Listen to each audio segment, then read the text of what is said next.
laquelle l'histoire confère à la relation toute sa profondeur, mais également toute sa singularité.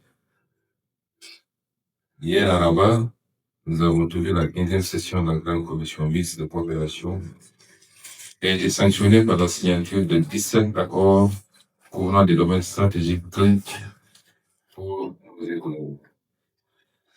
C'est la quatrième ou la cinquième fois que je participe depuis que je suis premier ministre du Sénégal à ce genre d'événement, d'activité, et aucune n'a été consacrée par autant de signatures d'accords. Mais il y a énormément d'accords en cours de finalisation et qui pourraient porter l'arsenal du cadre juridique à certainement plus de 170 accords. C'est exceptionnel.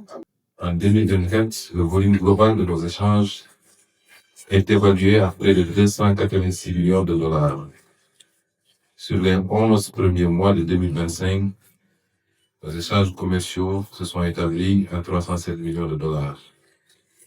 Ces chiffres montrent que notre relation économique est en progression, certes, mais encore en deçà, et largement en deçà de son potentiel stratégique. Ils nous disent surtout que la marge de progression est importante si nous changeons d'échelle et de nature. Ce constat n'est pas une critique, mais plutôt une invitation à faire mieux et surtout à faire autrement. Nous voulons passer d'une relation économique encore largement centrée sur des flux commerciaux à une relation plus mature, fondée sur la complémentarité productive, la coproduction, la transformation locale et l'intégration de nos chaînes de valeur respectives. Nous ne voulons pas simplement acheter et vendre. Nous voulons produire ensemble, investir ensemble, transformer ensemble, exporter ensemble. Et avant tout, consommer d'ailleurs ensemble. Nous formulons ici la volonté donc de dynamiser le commerce sur une base plus équilibrée à travers la mise en place d'un comité commercial mixte et des échanges d'informations économiques et commerciales pour mieux connaître nos marchés respectifs. Nous voulons inviter les entreprises européennes.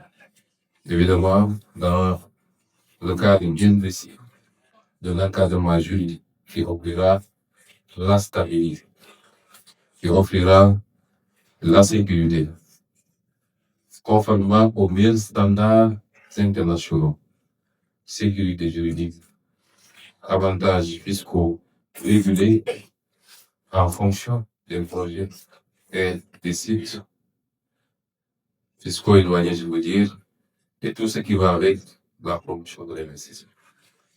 Mesdames et messieurs les investisseurs marocains, mesdames et messieurs les investisseurs sénégalais, parce que notre ambition aussi, jusqu'à présent, on parle d'investissement marocain au Sénégal. Notre ambition, c'est d'ici quelques mois, d'ici quelques années, de pouvoir vraiment parler d'investisseurs sénégalais au Maroc, mais de pouvoir parler beaucoup plus de joint venture entre les investisseurs des deux pays pour créer de grands champions sous-régionaux d'abord, puisque nous devons avoir cette vocation sous-régionale d'abord dans l'espace UEMOA, dans l'espace CEDEAO, ce qui nous concerne, et dans l'espace maghrébin également, et cette vocation continentale de cet vaste espace vient le marché africain, et plus tard le marché mondial.